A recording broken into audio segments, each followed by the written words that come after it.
Footballers' wages are absolutely insane. According to Forbes, the top 5 highest paid footballers in 2022 earned a combined $305 million. And that's before any personal sponsorship deals as well. So I want to see what would happen if I massively restricted player wages in Europe's top 5 leagues by giving them a £500,000 per week salary cap. To put that into perspective, PSG wouldn't even be able to register Mbappe, Neymar, or Messi, as they both have wages above the salary cap. And even below that, teams like Man City have got to make some big choices if they want to get Haaland or De Bruyne into a team, because they can't have both of them. After setting up the salary cap, I'm going to simulate into the future for 100 years to find out what happens. Personally, I think the Portuguese, Dutch and Turkish leagues that don't have salary caps in place, are going to scrape up all of the money in the world and give big contracts out to these players who want to earn some big money. Everyone's going to go there for a payday. But that's going to take a long time, because the reputation of the top clubs is still going to be a massive pull for the players. For example, Real Madrid will always have the pull of being Real Madrid, no matter what they're paying you. This database, by the way, was created by friend of the channel, Pig with a Moustache, so be sure to check his channel out, link down in the description.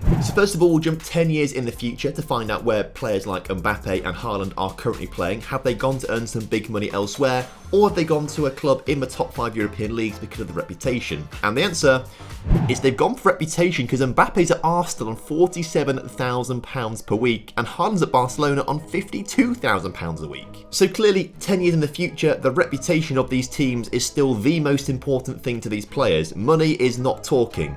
Although £52,000 a week is still a lot more money than anyone else in the world is earning. Arsenal, though, are spending at least half their salary cap on Mbappe, Bellingham, Saka and Musiala.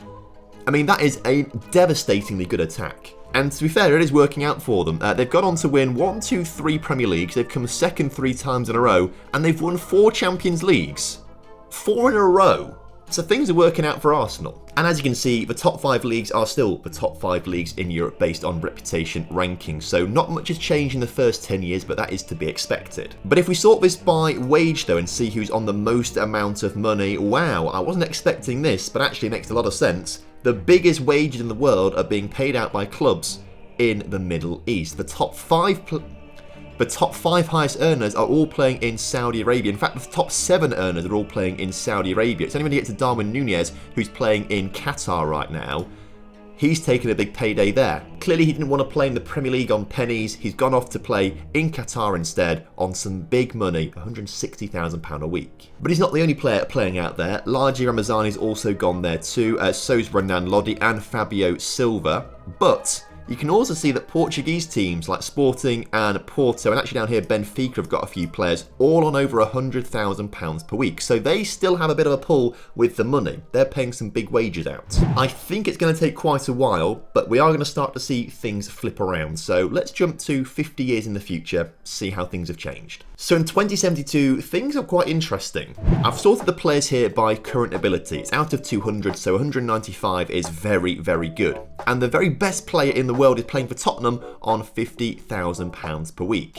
But the second best player is playing for Benfica, but only on £77,000 a week. And that's what Saka was on previously. So clearly Benfica can pay more money, and they are paying more money for other players, but they're not paying the absolute premium that you would expect to see in the Premier League in real life. In fact, 8 of the top 25 players by current ability play for Benfica. But the rest of them mostly are playing in the traditional top 5 leagues of Europe. Now, there are some exceptions. Another guy playing in Portugal here for Belenenses, here on £145,000 a week. A guy playing over in Portugal for Flamenco as well, that's pretty impressive. But the rest of them are all playing mostly actually in the Premier League, a few players in La Liga too. So clearly, even 50 years in the future, the pull of those high reputation clubs is still quite important. When we switch it to look at the players who are earning the most money in the world, well, they are still playing in the Middle East. In fact, it's pretty much exclusively the Middle East in the top 25 or so. The guy from Belenenses is there, this guy, who is very, very, very good, by the way. 177 with his current ability, and you can see why. He is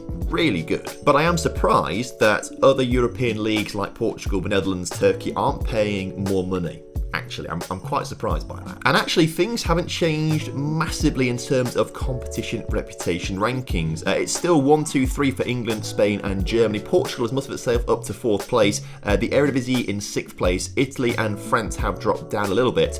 But even 50 years in the future, despite the massive salary cap, I am surprised that these 3 leagues here are still the top 3. Now, the Premier League has changed quite significantly. Sutton United and Dartford are both in the Premier League, which is wildly impressive that they've got there.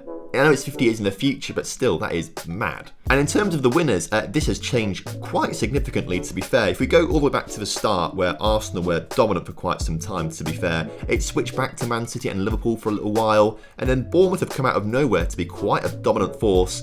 Dartford even came second twice. Dartford are doing amazing out of all of this. This is my biggest takeaway so far.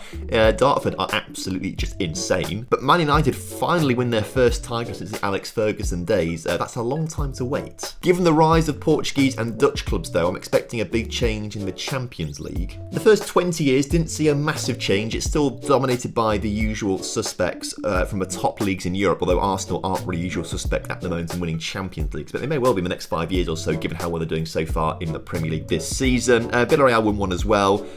So there's nothing majorly different in the first 20 years. Once we get past 2042, though, in fact, it's more like 2052 when things start to change. Benfica win quite a few titles in a row. Arsenal keep winning quite a few. Arsenal are just insane in all of this, by the way. They're very, very good. Arsenal, Dartford and Benfica are like the best teams in the world right now, which is a bizarre mix of clubs. Belenenses has also won a title too. Benfica runners up quite often as well. Interestingly, no Dutch clubs at all featuring in the final. So they've just obviously got to semi-finals quite consistently, maybe? Because it's not even like they're winning the Europa League either. Ajax won it once there.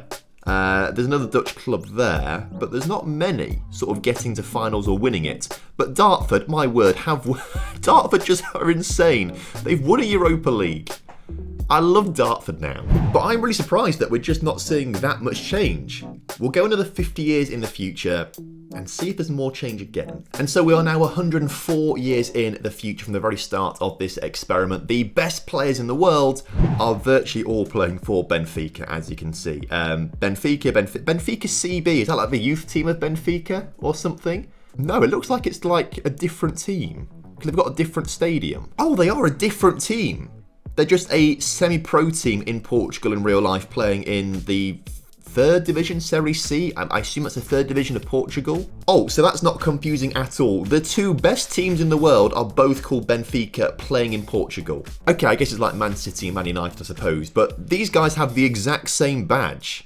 Or I think Benfica have got a slightly darker blue sash here, then Benfica have got a light blue sash there, and it's got different letters on it as well. There you go, that's the difference between the 2 teams. Both play in red as home kits as well. That's, again, it's very confusing. In terms of the biggest wages, though, that is still dominated by the Middle East, which has really surprised me.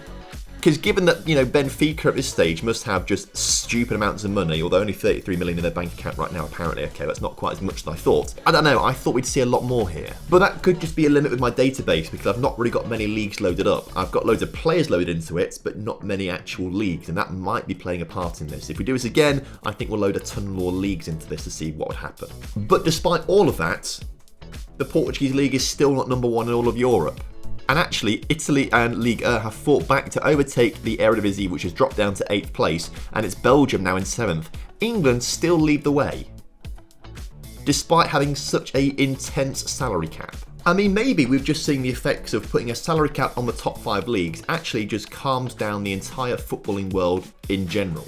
And then suddenly wages become a little bit more reasonable compared to what they are in real life right now. Maybe that's the effect of this experiment. Maybe I was expecting it to just switch and a new league becomes the big paying league in the world. I mean, I guess Saudi Arabia, Qatar have done that, but I thought it would happen in Europe, and it's just not. Maybe that is the effect of this experiment. The Premier League, by the way, wow, this is completely wacky.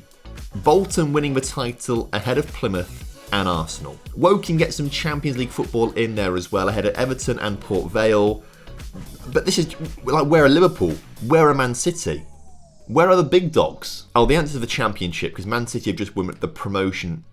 The answer is the Championship. Man City just won the title. Dartford promoted alongside them as well. They've had a bit of a fall from grace, clearly. And Liverpool in 8th place as well. Also, did I just say Dartford in 2nd place in the Championship have had a fall from grace? You can only have that in Football Manager. Oh, and Dartford did go on to win a Champions League as well. That makes my heart warm. Speaking of which, the Champions League right now is dominated by Benfica and Benfica CB, the other team. They actually went on like a 10-year run here, 11-year run of winning every single Champions League in a row.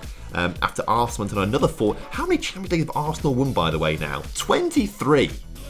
They've won 23 out of 104. And Benfica have won 35, which means that Arsenal and Benfica have won half the Champions Leagues in this experiment. There's no German teams winning this at all, which surprises me that Germany are like number 2 in competition reputation rankings. I mean, based on this, Benfica should be dragging Portugal to number 1 in coefficient rankings. And actually, Portugal are number 1 in coefficient rankings, so they get the most Champions League places, European places, but in terms of actual raw reputation, the Premier League is still taking it. Turkey and the Netherlands, you've disappointed me. I had such big hopes for you in this, and you've under-delivered. Not good. I think the main thing we've learnt, though, is that reputation, once again, is just king in Football Manager. And if anything, I think it has almost too much influence in the game sometimes. And I think this could be a suggestion of that, but I don't know. What do you guys think? Let me know down in the comment section below. Let's keep the good times rolling though. Earlier this week, I managed 50 clubs in one season in Football Manager. The video for that one is on screen